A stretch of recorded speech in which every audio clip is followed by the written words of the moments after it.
Yes sir. ठीक, तो हम लोगों ने कल की क्लास में ऑलरेडी क्लासिफिकेशन का कुछ हिस्सा कवर कर लिया है। कुछ चीजें हम लोगों ने उससे पहले बेसिक्स में कवर की हुई थी। आज अपन उसके आगे का कवर करेंगे। तो कल की क्लास में अपन क्या क्या डिस्कस किए थे याद है?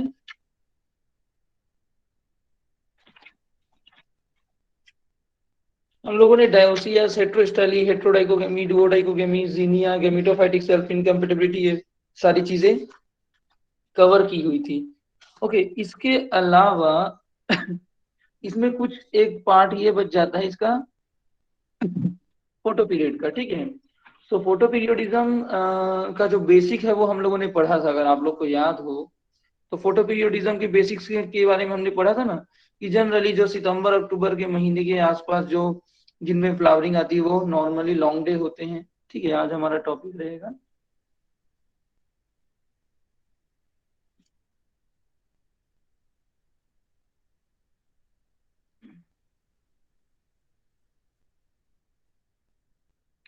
Photo periodic classification. है कुछ खास नहीं, बस आपको थोड़ा सा कंसेप्ट समझना है। आवाज आ रही है सबको proper? Yes sir. Yes sir. हमने क्या पढ़ा? हम अभी फिलहाल पढ़ रहे हैं एक सेक्शन जिसका नाम क्या है, टेम्परेट क्रॉप्स। हमने पढ़ा कि टेम्परेट क्रॉप्स तो लगभग अक्टूबर से फरवरी तक क्या रहते हैं, आपका कौन सा कंडीशन में रहते हैं ये? डॉर्मेंट। डोरमेंट कंडीशन में होते हैं। डोरमेंट कंडीशन में होने के कारण ये सब क्या कर देते हैं, लीफ फॉल कर देते हैं, फ्लावर में कोई प्लांट में कोई एक्टिविटी नहीं आती। जैसे ही फरवरी एंड या फिर मार्च या फिर अप्रैल का महीना आता है या अप टू मई, क्या होता है इसमें, न्यू ग्रोथ आती है, और उसके अलावा जो पुराने ग्रोथ है उसमें क्या आती है, फ्लावरिंग आती है। ये चीज हमने पढ़ा है कि नहीं? Yes sir. इसका मतलब अगर अपन सोचे तो लगभग जो टेम्परेट क्रॉप है उसमें फ्लावरिंग जो है फरवरी मार्च अप्रैल मई जून में आ जाती है। ये चीज क्लियर है सभी लोगों को? हमने इसका हमारे कमर्शियल क्रॉप में एक एक्सेप्शन देखा था जिसका नाम क्या है, स्ट्रॉबेरी। स्ट्रॉबेरी में फ्लावरिंग आती है लगभग अक्टूबर नवंबर दिसंबर जनवरी इस टाइप में। ठीक है, अक्टूबर नवंबर दिसंबर ले लीजिए। तो हमको क्या समझ में आया कि हमारे जितने भी टेम्परेट क्रॉप है अप्रोक्सीमेटली लगभग रोजेसी फैमिली के जितने हैं, वॉलनट पिकनट में भी मई जून में आ ही जाता है। ठीक है, और आपका स्ट्रॉबेरी, इन सब के फ्लावरिंग टाइम हमारे पास है। लगभग फ्लावरिंग टाइम क्या है, फरवरी से अप्रैल के बीच में, और जो एक दो बज गया उसका ये अक्टूबर नवंबर दिसंबर। यहाँ तक की चीजें तो सबको क्लियर है ना, कोई डाउट तो नहीं है किसी को? No sir. ठीक है। अब आप लोगों को याद होगा जब हम लोग फोटो पीरियड पढ़ रहे थे, जो न्यू बैच वाले हैं उनको अभी मैं फोटो पीरियड पढ़ाऊंगा ना, फिजियोलॉजी अभी चल रहा है, तो उसमें वो चीज क्लियर हो जाएगी, उसकी भी वीडियो डल जाएगी। बाकी ये चीज अभी फिलहाल एक छोटा सा बेसिक रिवाइज कर लेते हैं या समझ लेते हैं। फोटो पीरियड जब अपन पढ़े थे तो अपन ने क्या पढ़ा था, फोटो पीरियड टोटल कितने टाइप के होते हैं, जो बेसिक थ्री टाइप है, लॉन्ग डे, शॉर्ट डे और डे न्यूट्रल। अगर आप लोग को कहानी याद हो या आप लोगों ने बेसिक चीज देखा होगा तो जनरली आप लोग देखते हो विंटर का जो सीजन होता है, ठंड का जो सीजन होता है, इसमें दिन बड़ा होता है कि रात? रात। लगभग देखते हैं ना, रात। ठंड के सीजन में सुबह 6, 6:30, 7 बजे तक अंधेरा रह जाता है और शाम को 6, 7 नहीं बज रहता है कि अंधेरा हो जाता है। ऐसा होता है ठंड के सीजन में लगभग, यस। Yes sir. है ना, ठंड के सीजन में जल्दी अंधेरा हो जाता है। तो विंटर सीजन में क्या होता है, नाइट लॉन्ग होती है और डे जो है क्या होता है, शॉर्ट होता है। वहीं पे अगर हम समर सीजन की बात करें तो समर सीजन में क्या बड़ा होता है, समर सीजन में देखिए सुबह 5 बजे ही रोशनी आ जाए रहती है, अभी मार्च अप्रैल आने दो, और शाम के 7 बजे तक रोशनी रहती है, 6:30 7 बजे तक, ये चीज होती है। Yes sir. यस। तो समर में क्या बड़ा होता है, डे लॉन्ग होता है और नाइट शॉर्ट होती है। इसका मतलब अगर एक हम बेसिक कंक्लूजन निकालें ये जो हम पढ़ रहे हैं इससे, तो आपको ये समझ में आएगा कि जो समर सीजन होता है उसमें भैया डे बड़ा होता है, दिन बड़ा होता है, तो ऑटोमेटिकली यहाँ पे कौन सा कंडीशन हो गया, लॉन्ग डे कंडीशन क्रिएट हो गया, है कि नहीं? और विंटर में क्या हुआ, नाइट बड़ी होती तो ऑटोमेटिकली क्या क्रिएट हो गया, लॉन्ग नाइट कंडीशन क्रिएट हो गया, है कि नहीं? अब ऑब्वियसली बात है कि अगर मेरे पास 100 रुपए है उसमें से 70 रुपए मान के चलिए कि आशुतोष ले लिया, ठीक है, तो संजय को कितना रुपए मिलेगा? 30 ना मिलेगा। अगर मैं 70 ले लिया बोलूंगा तो आप ऑटोमेटिक समझ जाओगे संजय को 30 संजय ले लिया बोलूंगा तो ऑटोमेटिक समझ नहीं। तो जैसे ही मैंने कहा नाइट लॉन्ग है तो ऑटोमेटिकली ये क्या हो गया, दिन क्या हो गया? शॉर्ट। आवाज आ रही शॉर्ट है? शॉर्ट शॉर्ट हुआ। तो विंटर में हमारा कौन सा दिन कौन सा कंडीशन होता है? शॉर्ट डे कंडीशन होता है, ठीक है। तो विंटर में होता है शॉर्ट डे कंडीशन, समर में होता है लॉन्ग डे कंडीशन। ये आपके एक्सपीरियंस के आधार पे बता रहा हूँ। आप लोगों ने ये चीज एक्सपीरियंस किया है ना, सभी लोगों ने? Yes yes sir. अब इसके पीछे दो कारण है। सबसे पहली बात तो ये बताओ सबसे लंबा रात कौन सा है? सबसे लंबा रात कितने तारीख को पड़ता है साल भर में? लॉन्गेस्ट नाइट बताइए क्या बोलते 20 हैं? दिसंबर। विंटर सोलिस्टिस बोलते हैं क्या इसी को? 21 दिसंबर। 21 है कि 22 है? मैं एग्जैक्ट कंफ्यूज हो रहा हूँ, 22। ठीक है। 21 21 है ना, ठीक। 21 दिसंबर, मैं वो डे एग्जैक्ट याद नहीं, 21, 22, 23 के आसपास है। तो लॉन्गेस्ट नाइट कब पड़ता है? 21 दिसंबर। मतलब 21 दिसंबर को सबसे लंबी रात पड़ती है साल भर में, मतलब 14 से 16 घंटे की रात होती होगी। ये चीज समझ में आ रहा है सबको? ऐसे ही लॉन्गेस्ट डे कब पड़ता है? 21 जून। 22 है शायद, 22 जून। मतलब एक 21 है एक 22 है जहां तक। 22 या 21, चलो ठीक है, जो भी हो उससे अपने को डेट का कोई क्वेश्चन नहीं आने वाला है। लॉन्गेस्ट डे कब पड़ता है? 22 जून। ये लो आप, इसको क्या कहते हैं? समर सोलिस्टिस कहते हैं जहां तक मुझे याद आ रहा है, ठीक है, उससे अपने खैर लेना देना नहीं है। अब एक चीज समझिए, ये रहा 21 या 22, चलो 21 जून ले लो, और ये रहा 21 दिसंबर। 21 जून को क्या है? Longest day. और ये क्या है? लॉन्गेस्ट नाइट, है कि नहीं? एक लॉन्गेस्ट नाइट है और एक लॉन्गेस्ट डे है। एक बात बताओ, जब 21 जून को दिन सबसे बड़ा है तो 21 दिसंबर को रात कैसे सबसे बड़ी होगी? धीरे धीरे धीरे धीरे ये जून जो है, मान के चलो 16 घंटे का था, वो 15 घंटे का दिन होगा, फिर 14 घंटे का दिन होगा, फिर 13, फिर 12, फिर 11, फिर 10, फिर 9, फिर 8, फिर 7, इतने घंटे का दिन होगा ना। तभी तो ये 16 घंटे का दिन यस होगा तो 11 घंटे की 9 घंटे की रात होगी, 15 घंटे का होगा तो 9 घंटे का होगा, 14 घंटे का होगा तो 8 घंटे का होगा। जैसे जैसे ये दिन छोटा होता जाएगा वैसे वैसे ही तो रात बड़ी होती जाएगी ना। समझ पा रहे हो इसको? समझ आ रहा है यस सभी सर। लोगों को? तो 21 जून को सबसे लंबी रात होती है, ये सबसे लंबा दिन होता है। 21 जून के बाद हर आने वाला दिन, दिन का जो ड्यूरेशन होता है वो धीरे धीरे धीरे धीरे क्या होने लगता है? रिड्यूस होने लगता है, रिड्यूस डे। और जो रात का ड्यूरेशन है वो धीरे धीरे धीरे धीरे क्या होने लगता है? इंक्रीज होने लगता है। दिन जैसे जैसे धीरे होता जाता है, 21 जून के दिन सबसे छोटी दिन होती है और सबसे लंबी रात होती है। समझ में आ रहा है ये चीज? सिमिलरली 21 दिसंबर से जब 21 जून की ओर जाएंगे तो देखो 21 दिसंबर के बाद अगर लॉन्गेस्ट डे आ रहा है और इधर लॉन्गेस्ट नाइट था तो लॉन्गेस्ट डे कैसे होगा बताइए? क्या होता होगा कि लॉन्गेस्ट डे बन जाता है? नाइट छोटी होती रहती है सर, डे बढ़ता रहता है। हाँ, 21 दिसंबर के बाद आने वाला हर एक दिन में क्या होता है? नाइट जो है छोटी होती जाती है और दिन जो है बड़ा होता जाता है। धीरे धीरे धीरे धीरे यहाँ तक आते तक आप देखते हो कि इस दिन सबसे लंबी दिन होती है और सबसे छोटी रात होती है। समझ में आ रहा है? Yes yes sir. ओके। ये मान के चलो लॉन्गेस्ट डे वाले दिन 16 घंटे रात होती है और इस दिन 16 घंटे दिन होती है। धीरे धीरे धीरे 15 घंटा और इधर भी धीरे धीरे धीरे ये चीजें कम होती है। तो अब अपन एक एवरेज वाले में ले, तो दिसंबर का एंड जो है वो क्या है? लंबी रात। और वहीं पे जून का महीना, जून एंड वाला क्या है? लंबा दिन। अब ऐसा तो नहीं है कि ना आज 10 घंटे की रात थी और कल सीधा अचानक से 16 घंटे की रात हो जाएगी, ऐसा होता है क्या? धीरे धीरे धीरे धीरे सूर्य जैसे जैसे सूर्य के इर्द गिर्द पृथ्वी घूमता है, वैसे वैसे आपका दिन और रात का ड्यूरेशन बढ़ता है। तो क्या होता है, दिसंबर एंड से क्या होता है, सबसे लंबी रात हो गई, अब दिन का लेंथ बढ़ना चालू है। तो दिसंबर एंड से जून एंड के बीच में जो भी टाइम है वो कौन सा कंडीशन कहलाता है, लगभग लॉन्ग डे कंडीशन, क्योंकि इस टाइम में क्या होता है, दिन का ड्यूरेशन बढ़ता है और इसी समय दिन अपने सबसे ज्यादा लंबे टाइम में रहता है। ये चीज क्लियर है, यस Yes, समझ sir. पा रहे हो? और जून से दिसंबर की ओर जाते हैं तो क्या बड़ा होता है बताइए? नहीं. नाइट बड़ा होता है। तो जून से दिसंबर की ओर लगभग क्या होता है आपका, शॉर्ट डे कह लो या लॉन्ग नाइट कह लो, ये कंडीशन क्रिएट होती है। समझ में आ रहा?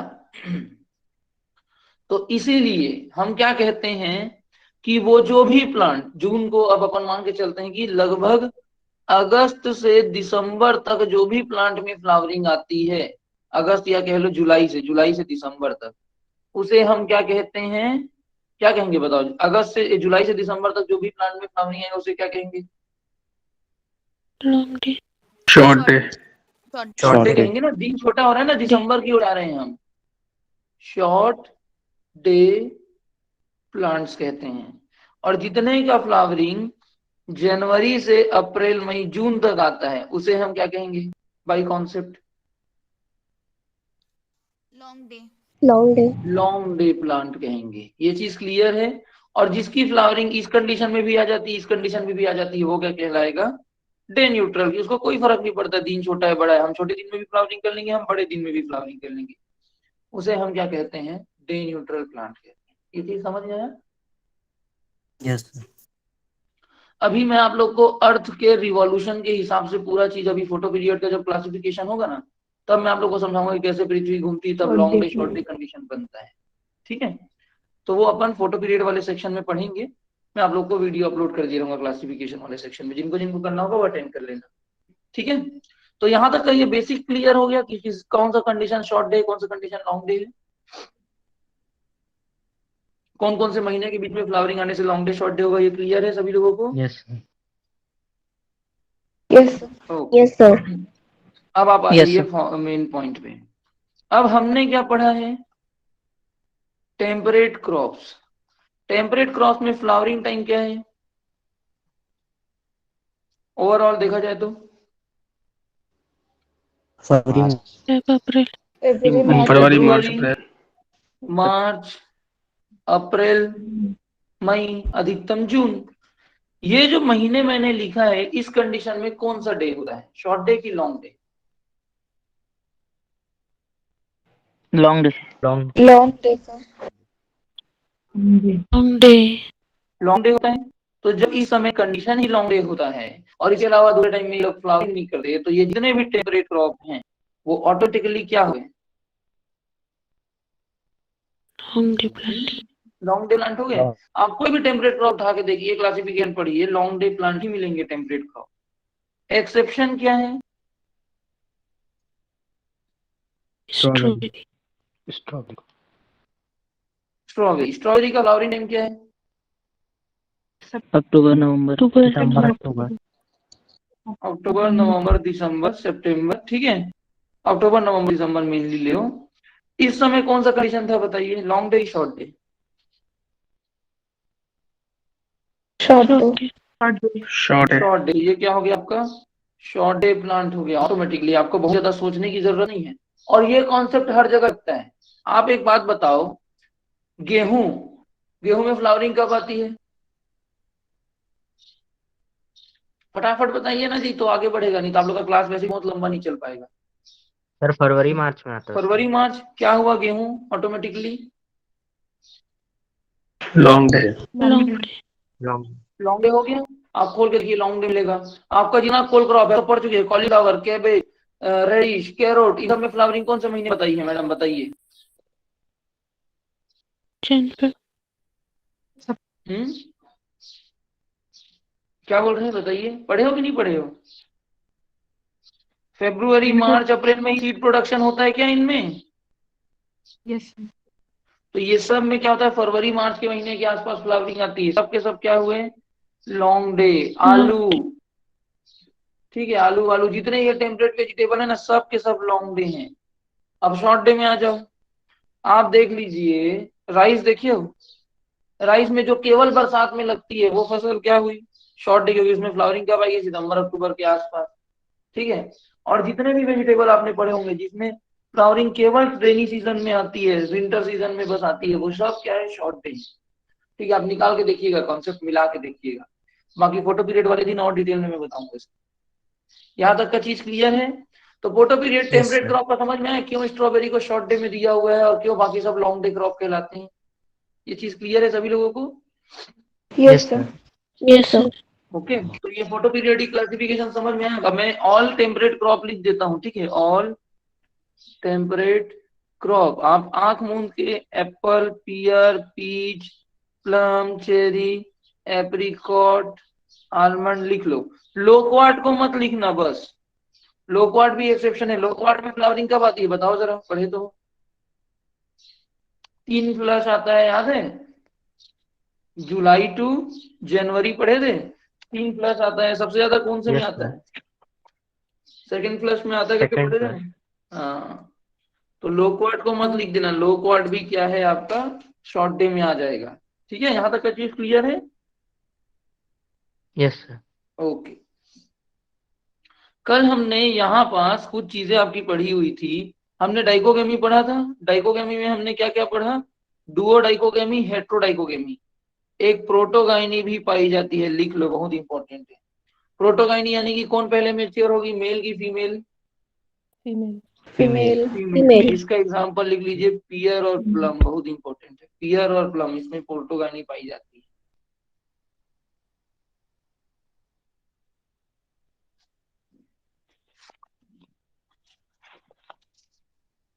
ठीक है, तो सेल्फ इनकम्पेटिबिलिटी, डायोसियस डाइकोगेमी जो है आपका, जिसमें हेट्रोडाइकोगेमी, डुओ डाइकोगेमी और प्रोटोगाइनी है, ये कंप्लीट हो चुका है। हेट्रोस्टाइल हो गया, जीनिया हो गया है। फोटो पीरियोडिक रिक्वायरमेंट भी आपकी कंप्लीट हो गई। ठीक है, ये चीज याद रखना भैया, ये क्लासिफिकेशन आपको हेल्प करेगा। उसके बाद नेक्स्ट आता है प्रोपगेशन। प्रोपगेशन के बेसिस पे क्लासिफिकेशन टेम्परेट का, और इसको हम लोग 4 से 5 दिन दे रहे हैं अलग से क्लासिफिकेशन को। मैं चाहता तो 5 दिन बचा के सीधा क्रॉप स्टार्ट कर सकता था, और इसको हम लोग 5 से 6 दिन देने वाले हैं। तो भाई इस चीज की थोड़ी वैल्यू करना, इसको रिवाइज करना। क्रॉप के टाइम में पूछूंगा तो जवाब आना चाहिए। अभी तो ठीक है, चलो भूल गए होगे करके कंसिडर कर भी रहे हैं। ठीक है, अगर मैं प्रोपगेशन की बात करूं तो सबसे बेसिक प्रोपगेशन मेथड जो इसमें यूज होता है वो है, क्या है, टंग ग्राफ्टिंग। टंग ग्राफ्टिंग हमने पढ़ा है ना, ऐसे साइड कट लगाते हैं, फिर बीच से एक कट लगा देते हैं। ऐसे ही रूट स्टॉक में साइड कट लगाते हैं, बीच से एक यहाँ से कट लगा देते हैं। तो जब ये जुड़ता है तो कैसा दिखता है, इस प्रकार का दिखेगा। ये दिख रहा है? दिख रहा है यस कि नहीं सर। दिख रहा है भाई? Yes sir. किधर से शुरुआत करें रिमूव करना, बताइए आप लोग, नीचे से कि ऊपर से? सबसे नीचे सृष्टि है और सबसे ऊपर में आबिद है, किधर से करें?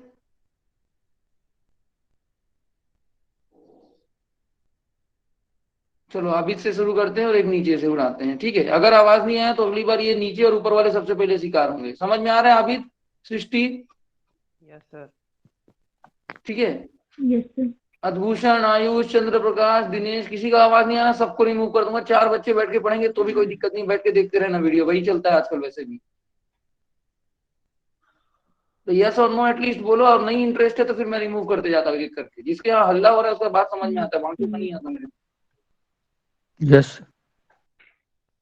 Yes sir. ठीक, नहीं तो फिर मैं डायरेक्ट क्रॉप स्टार्ट करता हूँ फिर। मेरे कोई इशू नहीं है, मेरा टाइम बचेगा, मेरे कोई दिक्कत नहीं है। मेरे क्या है, मेरे को वैसे भी यहाँ से जाके उठ के उधर काम पे जाना है, तो फिर मैं क्यों एक्स्ट्रा टाइम दे रहा हूँ जब आप लोगों को इंटरेस्ट ही नहीं है?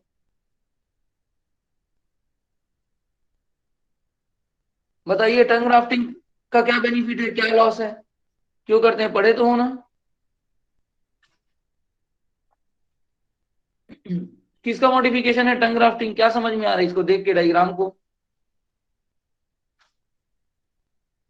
सर वीव ग्राफ्टिंग का मॉडिफाइड। Yes. ग्राफ्टिंग का मॉडिफिकेशन वीव ग्राफ्टिंग का। कई बार बताया हूं ना, ये क्वेश्चन आया हुआ है कि भाई ये देखो, पहले अपन लेते हैं स्लाइड कट, ठीक है, इस और इधर स्लाइड कट लेते हैं। जब इन दोनों को अपन सीधा लाके जोड़ देते इसे हम लोग क्या कहते हैं, वीव ग्राफ्टिंग। Weave grafting. इसमें हम लोग बीच में अगर और काट दें तो यहाँ पास एक गैपिंग बनेगा ऐसा टाइप का।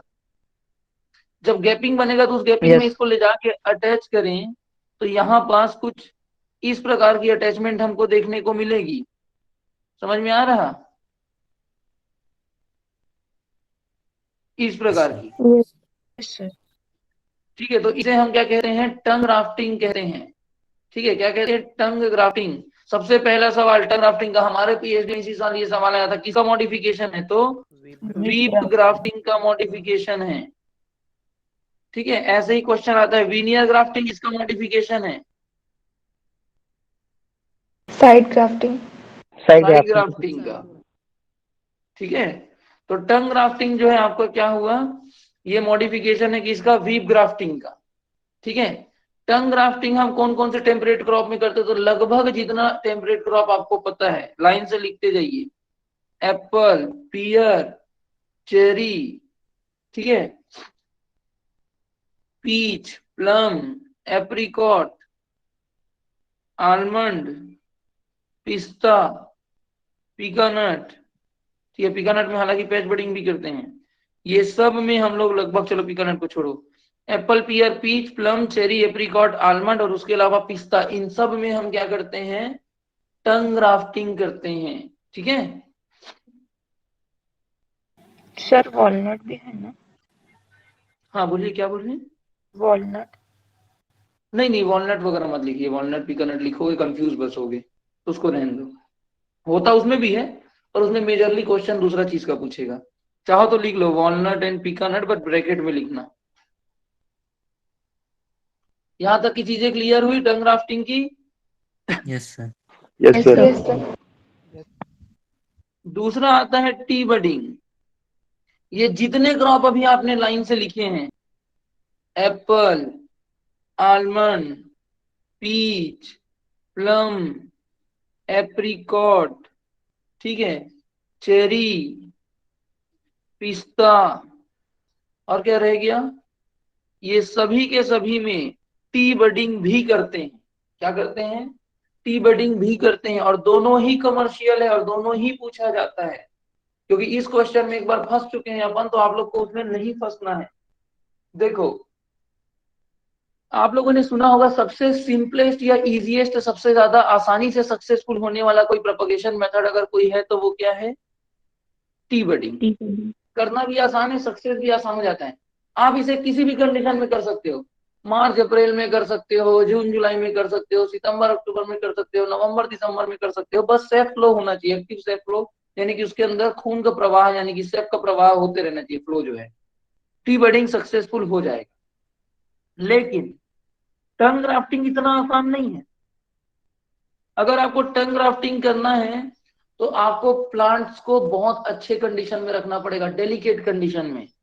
अब आप सोचो मार्च अप्रैल के महीने में आप ग्राफ्टिंग कर रहे हो, भाई ग्राफ्टिंग का टाइम क्या पड़ा था हमने, प्रोपगेशन का टाइम क्या पड़ा था, प्रोपगेशन टाइम क्या है, टेम्परेट क्रॉप में seed sowing and propagation time फरवरी मार्च अप्रैल। फरवरी मार्च। ट्रांसप्लांटिंग टाइम, ट्रांसप्लांटिंग टाइम दिसंबर दिसंबर टू जनवरी। जनवरी। नवंबर दिसंबर। अब सोचो मार्च अप्रैल में आप प्रोपगेशन कर रहे हो, अगले आने वाला महीना है मई जून, क्या लगता है ये टंग ग्राफ्टिंग वाला पौधा उस पर्टिकुलर कम मॉइस्चर वाले स्ट्रेस को झेल पाएगा, नो सर। है ना। तो जनरली क्या करते हैं, टंग ग्राफ्टिंग अगर आपको करना है तो आप किसका उपयोग करोगे, मिस्ट चेम्बर का, ताकि आप ह्यूमिडिटी प्रॉपर्ली मेंटेन करके रखो, ताकि वाटर लॉस ना हो। क्योंकि पत्तियां तो वैसे भी नहीं होती इस प्लांट्स में, क्योंकि पत्ती झड़ा के ग्राफ्टिंग Yes, करते हैं sir. ना, हम पढ़े थे ना उस दिन, सर ने भी बताया था प्री कंडीशनिंग, है ना। तो पत्ती झड़ा के हम करते हैं, तो मिस्ट चेम्बर की आवश्यकता पड़ती है टंग ग्राफ्टिंग को सक्सेसफुल करने के लिए। या तो ऐसे जगह में आप टंग ग्राफ्टिंग करोगे जहां ह्यूमिडिटी बहुत ज्यादा हाई हो। अब हाई ह्यूमिडिटी या मिस्ट चेम्बर हर जगह तो अवेलेबल होगा नहीं, तो जिनके पास ये अवेलेबल है वो किसका उपयोग करेंगे, टंग ग्राफ्टिंग का। और ऐसे एरिया जहां पे नहीं, ठीक है, नहीं है अवेलेबल या कम मैनेजमेंट प्रैक्टिस में करना चाहते हैं, वो किसका उपयोग करते हैं, टी बडिंग। तो एक सवाल आता है कि आपका which one of the following crop is propagated by T budding, इनमें से किस फसल को टी बडिंग से प्रोपगेट करते हैं। ये 2019-18 सीटी के क्वेश्चन है, खोल के देखिएगा। एप्पल, बेर, rose, all of the above. Sorry बेर नहीं है, ये सिट्रस है। एप्पल, सिट्रस, रोज और ऑल ऑफ द अबव। बताओ क्या टिक करोगे? All of the All of all of the All of हाँ, एट दैट टाइम हमने रोज टिक करके आए थे हम लोग, क्योंकि हमको कोई बताने वाला नहीं था। ठीक है, होता क्या है, एप्पल का कमर्शियल प्रोपगेशन हमेशा आपको टंग ग्राफ्टिंग पूछेगा अगर इंडिविजुअली पूछना हो। लेकिन इस टाइप से अगर पूछना होगा ना तो आपको कंफ्यूज नहीं होना, भैया एप्पल में टी बडिंग भी करते हैं, सिट्रस में भी टी बडिंग करते हैं, although air layering and seed भी है कई कई क्रॉप में, पर टी बडिंग भी तो है ना एक दो क्रॉप में, और रोज में तो करते ही करते हैं। तो इस टाइप के सवाल भी बनते हैं, इसलिए इसके लिए आपको याद रखना है कि टंग ग्राफ्टिंग एंड टी बडिंग दोनों हो सकता है। ठीक है, क्लियर है? तीसरा Yes, अपने sir. इसे कहते हैं स्टूलिंग या माउंड लेयरिंग। स्टूलिंग या माउंड लेयरिंग याद है, हम लोगों ने पढ़ा था, प्लांट को जमीन से 20 सेंटीमीटर ऊंचे में काट देते हैं और फिर उसको ऐसे जमीन में मिट्टी बना के घेरते हैं, तो यहाँ से नए पौधे आते हैं और इन नए पौधों को हम एक नए पौधे के रूप में ट्रांसप्लांट करते हैं। पढ़े थे प्रोपगेशन के सेक्शन में, याद है? Yes, sir. Yes, sir. Yes, sir. Goa में भी हमने गोवा में भी अपन पढ़ेंगे, है ना? तो क्या होता है स्टूलिंग? स्टूलिंग क्यों करते हैं? जनरली जब हम स्टूलिंग का उपयोग करते हैं क्लोनल रूट स्टॉक प्रोडक्शन के लिए। याद है हमने पढ़ा था जब रूट स्टॉक पढ़ रहे थे, रूट स्टॉक दो प्रकार के होते हैं, अभी भी आएगा आगे। एक होता है जिसे कहते हैं सीडलिंग रूट स्टॉक, और दूसरा होता है जिसे क्या कहते हैं, क्लोनल रूट स्टॉक कहते हैं, है कि नहीं? एक हो गया आपका सीडलिंग रूट स्टॉक और दूसरा क्या हो गया, क्लोनल रूट स्टॉक। तो सीडलिंग रूट स्टॉक या क्लोनल रूट स्टॉक में डिफरेंस क्या है? सर क्लोनल अपने पेरेंट के सिमिलर होगा सर। हाँ, क्लोनल रूट स्टॉक का मतलब क्या होता है, जब हमको एकदम अपने पेरेंट के जैसा ही रूट स्टॉक चाहिए तब हम क्या करते हैं, क्लोनल रूट स्टॉक बनाते हैं। सीडलिंग मतलब सीड से बनाएंगे, सीड से बनाएंगे तो वेरिएशन आएगा। तो भाई सीड से तो वेरिएशन आ रहे हैं, तो सीडलिंग रूट स्टॉक के प्रोडक्शन के लिए हम लोग हमेशा प्रोपगेशन किससे करेंगे, रूट स्टॉक का सीड से। लेकिन जब भी मुझे एकदम अपने मम्मी पापा के जैसा वाला रूट स्टॉक चाहिए तब हम किसका प्रोपगेशन करते हैं, क्लोनल रूट स्टॉक का। तो क्लोनल रूट स्टॉक के प्रोडक्शन के लिए हम क्या करते हैं, माउंट लेयरिंग या स्टूलिंग का यूज करते हैं, क्योंकि आपको पता है लेयरिंग से तो प्लांट प्रोड्यूस होते हैं ना अपने, ये चीज पता है ना सबको? ठीक है, तो ये चीज याद, स्ट्रेट क्वेश्चन आएगा एकदम सीधा सीधा था कि बताइए क्लोनल रूट स्टॉक है किसमें, एप्पल में, बताओ किससे प्रोपगेशन करोगे, budding, seed, grafting, mount layering, क्या टिक करोगे? Mount layering. Layering. Mount layering, एकदम सीधा सा क्वेश्चन है, कई बार आप पेपर देखोगे मिल जाएगा ये सवाल। तो क्लोनल रूट स्टॉक के लिए किसका उपयोग करते हैं, क्लोनल रूट स्टॉक प्रोडक्शन के लिए हम स्टूलिंग का उपयोग करते हैं। एग्जाम्पल के तौर पे आप एप्पल, चेरी, पियर लिख लो, बाकी सभी टेम्परेट क्रॉप के क्लोनल रूट स्टॉक प्रोडक्शन के लिए आपको इसी को पूछा जाएगा, स्टूलिंग या माउंट लेयरिंग। समझ में आया ये चीज? Yes, sir. ओके, अभी ये चीजें मैं थोड़ा शॉर्ट में बता रहा हूँ, जब अपन क्रॉप में पढ़ेंगे ना तो पूरे डिटेल में समझेंगे क्यों करते हैं, कैसे करते हैं। ठीक है, अभी जैसे मैंगो चला था ना 10-12 दिन, वैसे एप्पल चलेगा 5-6 दिन, तो वहां पे पूरा समझेंगे। फिर आता है नेक्स्ट आपका एक प्रोपगेशन मेथड, चौथा नंबर का, पैच बडिंग। क्या होता है पैच बडिंग, या किसमें किसमें करते हैं?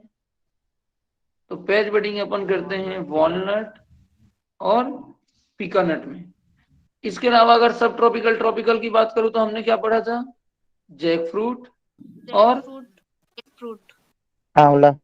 बेल, जामुन, आंवला, ये 4 क्रॉप में पढ़े थे। जैक फ्रूट में इनार्चिंग भी करते हैं, ये भी याद रखना, इनार्चिंग भी कर सकते हैं, हमने पढ़ा था ना। Yes sir. All of the above वाले सेक्शन में फंसाएगा। तो वॉलनट एंड पिकानट को याद रखना। पैच बडिंग याद है ना, एक स्क्वायर शेप में या रेक्टेंगल शेप में अपन जब अपन जो है उसको लेके आते हैं, ऊपरी बार्क और बड को ला के चिपका देते, तो उसे पैच बडिंग कहते हैं। इस बार्क के साथ थोड़ा सा वुड भी ले आए तो चीप बडिंग कहते हैं। याद है, पढ़े थे चीप बडिंग भी। Yes, sir. Yes, sir. Yes, ठीक sir. है। बाकी जिनको जिनको भूला भूला सा लग रहा होगा, अभी न्यू बैच में क्लासेस चल रही हैं, अभी हम लोगों ने उसमें फिजियोलॉजिकल क्लासिफिकेशन स्टार्ट किया, तो वहां पे आप लोग जो है ज्वाइन करके कर लीजिएगा, कोई दिक्कत नहीं। पांचवा, रनर भी एक प्रोपगेशन मेथड है, अगर आप लोगों ने सुना होगा। रनर किसमें Yes, उपयोग sir. करते हैं? Strawberry Strawberry. Strawberry Strawberry. लिख लीजिए। छठवा आता है soft wood cutting.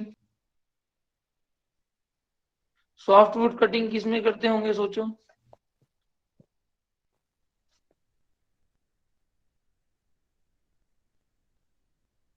Kiwi fruit. Kiwi fruit एक नार वाला फसल है ना, वाइन क्रॉप है कीवी फ्रूट। कितने तो वाइन क्रॉप पढ़े हो टोटल, बताओ।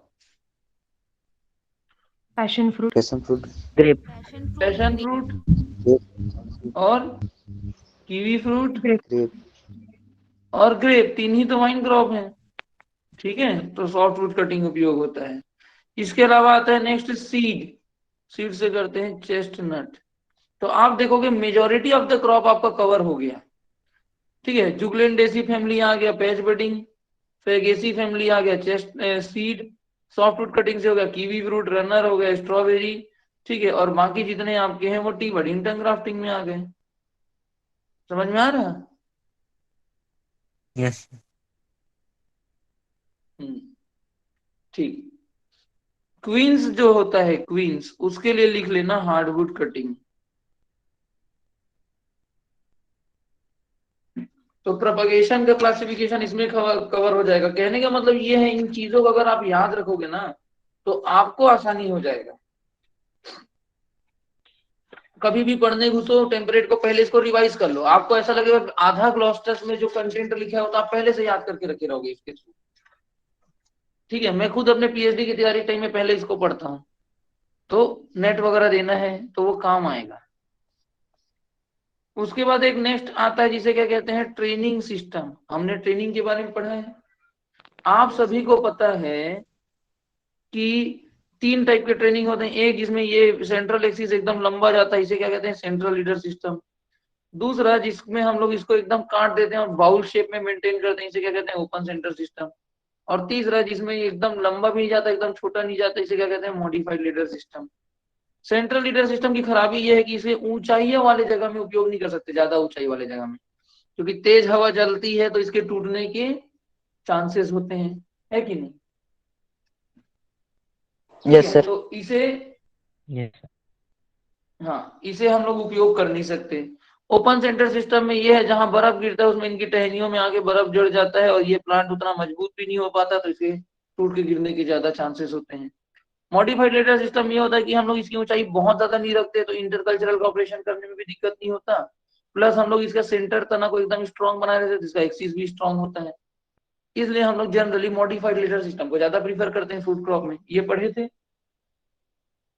Yes sir Yes, sir. ये जो सेंट्रल लीडर सिस्टम है इससे तो अपने को कोई लेना देना ही नहीं, क्योंकि ये फॉरेस्ट्री क्रॉप में उपयोग होता है, तो इसको तो छोड़ ही दो। क्योंकि हमको ज्यादा ऊंचाई अगर पौधे का कर दिए तो हम स्प्रे कैसे करेंगे, हार्वेस्ट कैसे करेंगे, तो ये तो होने से रहा।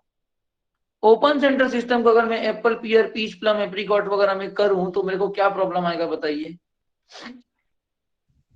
Sir, frost, sir. फ्रॉस्ट का फ्रॉस्ट का प्रॉब्लम। प्रॉब्लम आएगा, कल के डेट में आके इसमें फ्रॉस्ट Sir, जम जमेगा जाएगा. और ये क्या हो जाएगा, टूट जाएगा। तो ओपन सेंटर सिस्टम तो आप यूज कर नहीं सकते, एक इन जनरल बात कर रहा हूं। सबसे मेनली क्या यूज होगा यहाँ पे, मॉडिफाइड लीडर सिस्टम। तो सबसे पहले ट्रेनिंग सिस्टम लिखिए, मॉडिफाइड लीडर सिस्टम। जो मॉडिफाइड लीडर सिस्टम होता है इसका उपयोग करते हैं हम कौन कौन से क्रॉप में, तो लिखिए apple, pear, almond, apricot, cherry, plum, walnut. Walnut भी इसी में आएगा ना। ये सब में हम क्या करते हैं, मॉडिफाइड लीडर सिस्टम का उपयोग करते हैं। इसे ही हम डिलेड ओपन सेंटर सिस्टम भी कहते हैं। याद है, ये हमने पढ़ा था क्यों कहते हैं। Yes, sir. ठीक है, ये चीज क्लियर हुई। Yes, sir. अब देखो आप Yes, इनमें sir. से कोई भी क्रॉप उठा लो, एप्पल उठा लो, पियर उठा लो, almond, apricot, cherry, plum, walnut. Walnut का तो खैर अलग ही कॉन्सेप्ट है, प्लम यहाँ तक को देखिए तो ये सभी के सभी थोड़ा ज्यादा चिलिंग रिक्वायरमेंट रखने वाले क्रॉप, इनमें ठंड की रिक्वायरमेंट ज्यादा। आप इनका चिलिंग रिक्वायरमेंट पढ़ेंगे तो आपको समझ में आएगा इनमें चिलिंग रिक्वायरमेंट क्यों ज्यादा होगी। आप बताइए, कॉन्सेप्ट तो अब आपको पता है।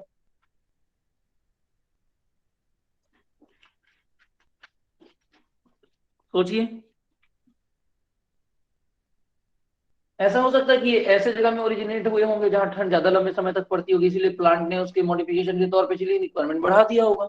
ये हो सकता है, ये हमने पढ़ा है। Yes sir. Yes, sir. Yes sir. Yes, Yes, sir. तो ऑब्वियसली इन पौधों में चिलिंग रिक्वायरमेंट ज्यादा है, मतलब ये ज्यादा ठंडे जगह से आते हैं। ज्यादा ठंडे जगह से आते हैं मतलब यहाँ फ्रॉस्ट का प्रॉब्लम ज्यादा होगा कि नहीं होगा? yes, sir. होगा सर। Yes. होगा ना। तो यहाँ पे तो मॉडिफाइड लेडर सिस्टम लगाना कंपलसरी हुआ कि नहीं हुआ, मिनिमम से मिनिमम। उसके अलावा आप जो है एस्पलेयर या और कुछ आप स्पेसिफिक पर्पज के लिए मैकेनिकल हार्वेस्टिंग ले कर रहे हो, वो अलग चीज है। बट इन जनरल तो आप मॉडिफाइड लेडर सिस्टम लगाओगे कि नहीं लगाओगे इन क्रॉप्स में, Yes, sir. लगाएंगे। है ना। सिमिलरली सेकेंड एक क्रॉप आता है जिसे एक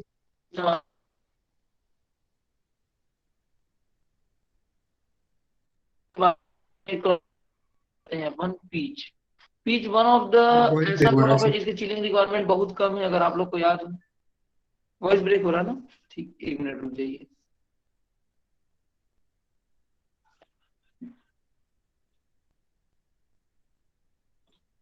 ठीक, अभी ठीक है, अभी वॉइस ठीक है, ओके। तो ओपन सेंटर सिस्टम sir. किसके कारण, ओपन सेंटर सिस्टम हम करते हैं पीच में। अभी भी कट रहा है क्या? Clear है सर। हाँ, ओपन सेंटर सिस्टम हम करते हैं पीच में। और पीच में आप लोगों ने सुना होगा, पीच ऐसा क्रॉप है जिसकी चिलिंग रिक्वायरमेंट सेकंड लोएस्ट या लोएस्ट के आसपास है। ये चीज पढ़े हो, है कि नहीं? चूंकि ओपन सेंटर सिस्टम जो है उसमें प्रॉब्लम यह है कि उसमें फ्रॉस्ट आके जम जाता है, तो फ्रॉस्ट आके जमने के कारण वो पौधा के कमजोर होकर टूटने की उम्मीद ज्यादा है। तो हम एप्पल, पियर, पीच जहां लंबे समय तक फ्रॉस्ट का समस्या होता है वहां तो वैसे भी उसको नहीं कर सकते, एप्पल, पियर, प्लम वगैरह में। पीच का चिलिंग रिक्वायरमेंट कम है, मतलब ये ऐसी जगह से आता है जहां पे फ्रॉस्ट का उतना ज्यादा समस्या नहीं है।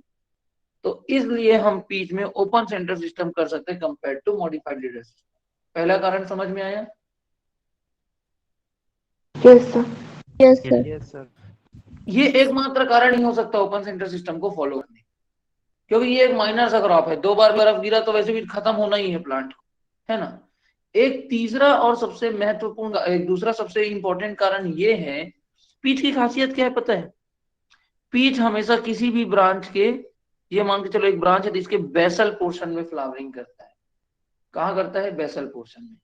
और एक बार जहां पे फ्लावरिंग आ गई उसमें लाइफ में दोबारा फ्लावरिंग नहीं आती। अगली बार फ्लावरिंग इससे ऊपर आएगा, उसके अगली बार फ्लावरिंग इससे, फर्स्ट टाइम यहाँ, सेकंड टाइम यहाँ, थर्ड टाइम यहाँ, और ऊपर, चौथे बार और ऊपर। समझ में आ रहा है? Yes, sir. Yes, sir. Yes, sir. मतलब इसके एक्सटेंशन से जो फ्रूट बना, ब्रांच बना, उसके बेस में, फिर इसके एक्सटेंशन से अगले साल जो ब्रांच बना उसके बेस में, और यहाँ पे अगर ऐसा होता है तो आप एक बात बताओ, ये रहा मॉडिफाइड लीडर सिस्टम और ये रहा open centre system. Modified leader system की ऊंचाई ज्यादा है या ओपन सेंटर सिस्टम की? Modified leader. Modified. Open. Modified में ऑलरेडी ब्रांच आप 70 सेंटीमीटर के ऊपर लोगे, लगभग 1 मीटर की ऊंचाई से आप ब्रांच लेना स्टार्ट करो।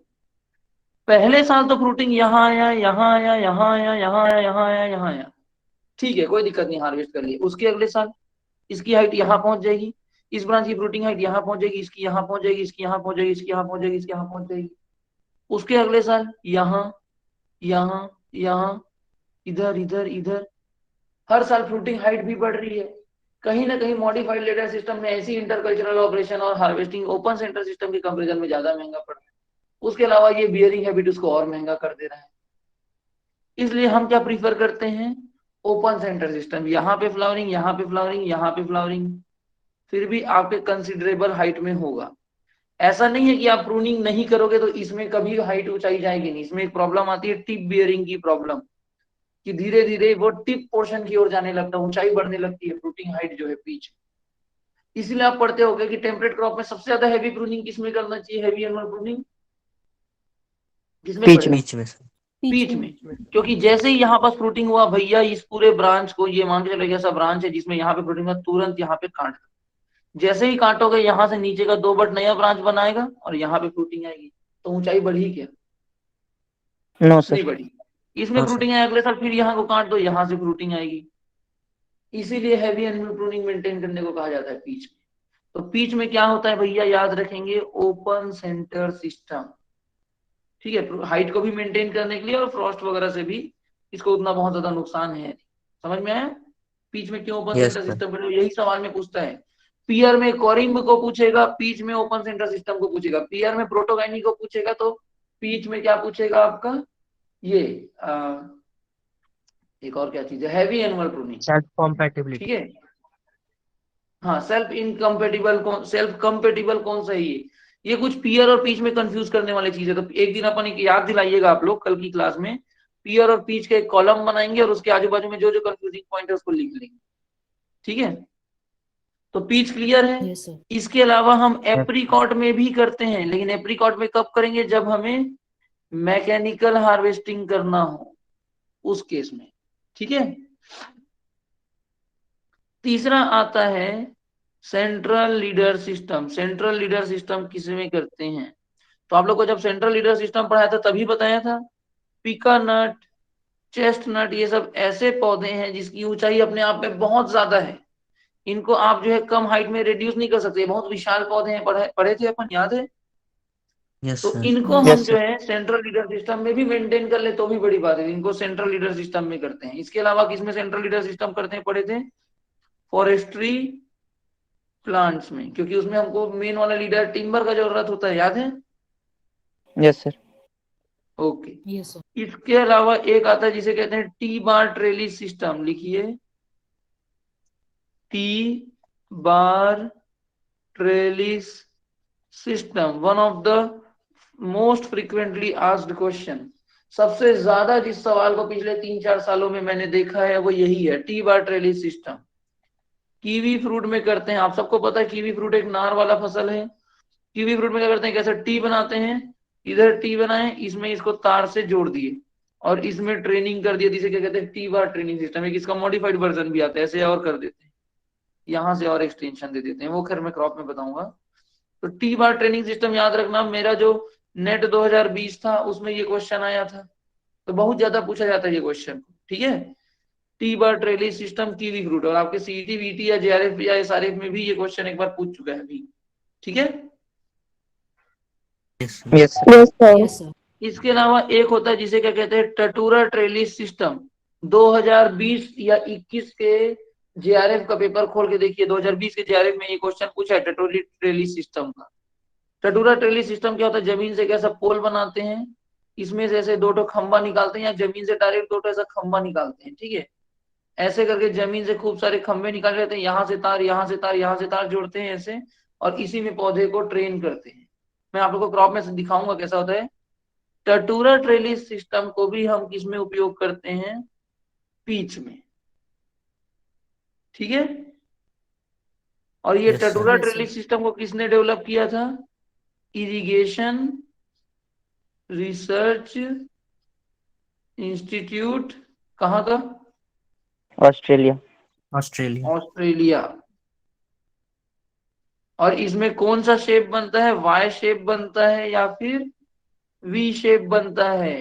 कैसे बना, देखो, जमीन से नीचे ऊपर ये खंबा हमने यहाँ लगा दिया, ऐसे करके ये हमने खंबा लगाते गए, देख रहे हो क्या शेप बन रहा है, वी शेप बन रहा है, या यहाँ से ऐसे खंबा लगा के बनाते तो वाई शेप बनता। Yes sir. फिर क्या करेंगे, ऐसा खंबा लगाने के बाद इसको पूरा लोहे के तार से जोड़ दिए, ये देखो। अब क्या होगा, जो भी पौधे को आप इसमें ट्रेन करोगे, ऐसे ऐसे ऐसे ऐसे पौधा ट्रेन होगा। तो यहाँ पे देख रहे हो ये वी शेप स्ट्रक्चर बन रहा है। तो आपके क्वेश्चन पेपर में आया था कि वी शेप का स्ट्रक्चर कौन से ट्रेनिंग सिस्टम में बनता है, तो किसमें बनता है, टटूरा ट्रेलिस टटूरा सिस्टम में।